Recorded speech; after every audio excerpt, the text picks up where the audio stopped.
Hey everybody, I wanted to do a tips video of just little things that you can do to make your life a little bit easier. I guess these are typically commercial electrician tips, but they also work in a residential sense for a few things. So starting off in no particular order, the first rule that I guess I'll get into is using your arms completely outstretched from side to side, like so you look like the Leonardo da Vinci guy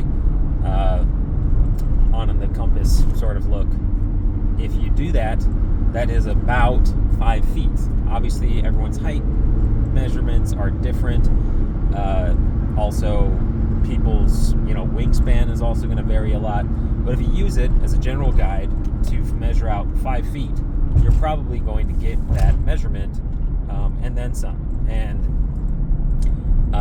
But that's a really great tool to use. Like, let's say you only have one spool of 12-2, but you're like, dang, if I had another spool, I could run both these things that are basically in the same spot at the same time. It'd save me maybe 20 minutes or something, and that throughout the day over and over again can really save you time. So knowing that trick, being able to spool off so that you can measure it out, cut it, and then grab the spool and just let the other one be on the reel, and then bring it to the location that you're trying to get to, can really save you time and be a real handy little trick to have. So using your wingspan as a measurement guide is a really nice tool.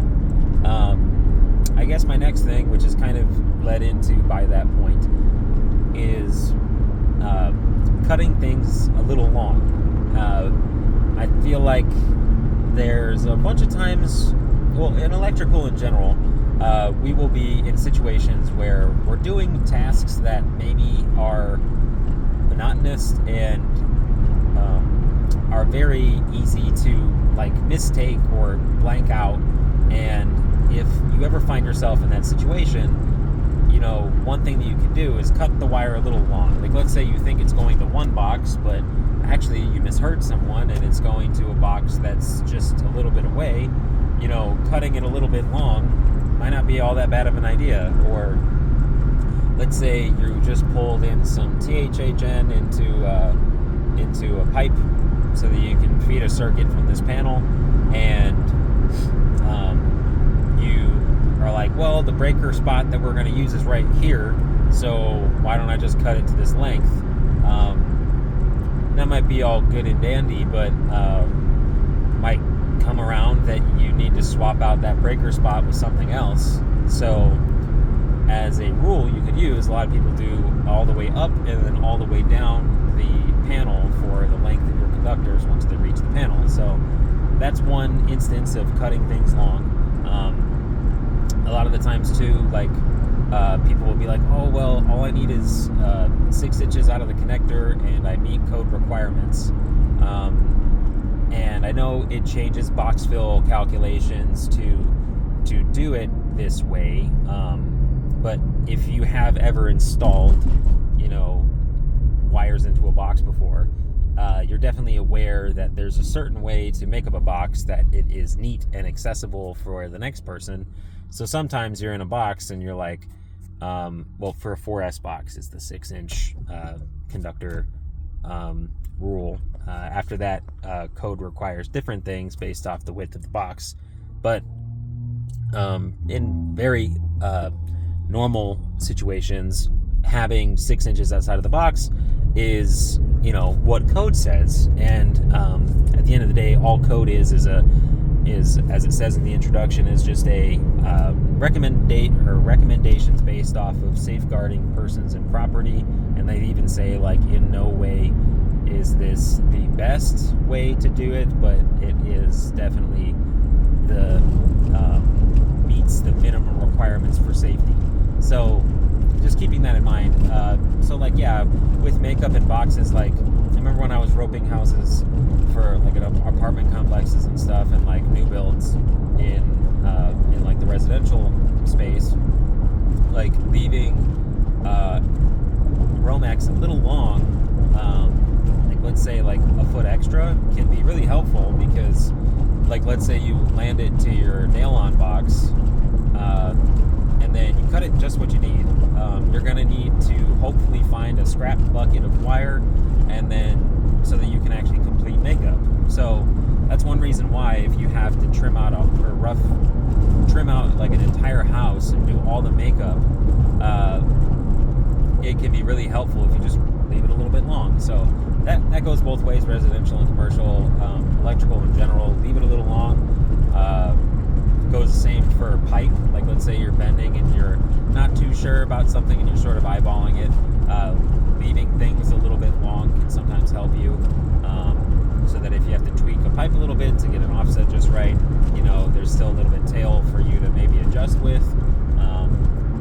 Or like, not necessarily leave it a little bit long, but maybe start your offset a little bit further back than you necessarily need to, in case like you go up there and there's like something that's totally in the way that you didn't account for, and maybe you're able to tweak the pipe a little bit so that you can get around it. So so cutting things long is definitely something that can be a saving grace in a lot of situations. So don't do that every single time. Like, if there's something that you can like let's say you're running MC and you can strap your MC like back to between the two locations and make everything tight and neat, it kind of leaves out the guesswork. But like, let's say the spool that you're using is in high demand, sometimes cutting off generally what you need is all you can really do in that situation, so that everyone can remain productive. So cutting things long is a good idea. In the case of MC, I have another tip, which is, if you've ever pulled a very long run of MC before, you probably noticed that the cut end, sort of like the metal jacket sort of travels a little bit and wiggles, like the conductors get pushed back and the metal wiggles out a bit more. And MC is just like a little corrugated, it's just like a single piece of metal wound very tightly. And so, like, if you've ever scrunched it a little bit, it kind of is like one of those finger trap toys. And it can travel a bit. So one tip that I would have is that if you take your alignment and just bite down on the end of the MC where the wire is still present inside of the metal jacket, you can, that little tension that you create by leaving a little indentation, not cutting through, just biting down a little bit, makes it so that the wire doesn't move as much, or does not move at all. So that's a trick that I would say goes a long way, because a lot of the times you'll be like, okay, looks like we're all good to go here. Let me just give myself what I need, and I'll pull the slack back. And then, like, let's say you go and it was a really long run and you pulled it really far. Let's say the wire wiggled back like significantly, and you measure out how you would, and then you get your rotor splitter and you open up the jacket of the MC, and then you look at it and you're like, why is this only 2 inches long from where I cut, and I cut like 8 inches back. So that's like a way that you can sort of safeguard against it potentially wiggling back into the metal jacket and getting around, potentially having a short run. So I guess I'll do one more tip. One more tip I have is, a lot of people carry black electrical tape, and that's all fine and good, but if you have a color that can be visible if written on by a Sharpie, it can be really nice, because sometimes a site will be in high demand for things like duct tape or masking tape, although masking tape is not the best choice. But, having something to mark what wires are doing, like what circuit they come from, what panel they come from, is a really great habit to get into. Because a lot of the times you'll get pulled off a job, you'll be thrown into something completely different. There's a labor demand in a different sector on the site, and you're just completely ripped out of what you were doing and left.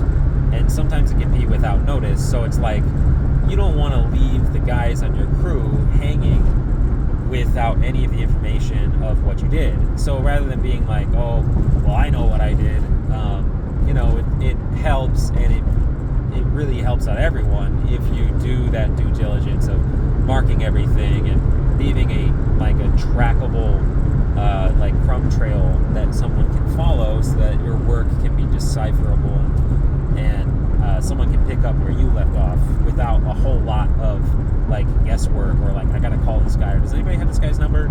So having light colored electrical tape can get around that problem of sometimes not having well-stocked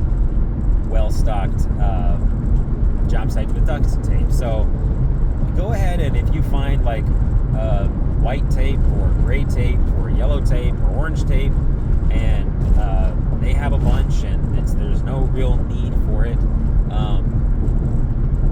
go ahead and grab one, because that can really do a lot for keeping things labeled and well like accounted for. So that's my last tip for this. Let me know if you guys like this. I definitely have a bunch of more tips that I plan on doing. Hopefully I can do actual videos of them. I'm not really able to record at work, so that's why a lot of my stuff is just videos of me talking about stuff without any pictures or nothing. But let me know if this is helpful, and I'll see y'all in the next one.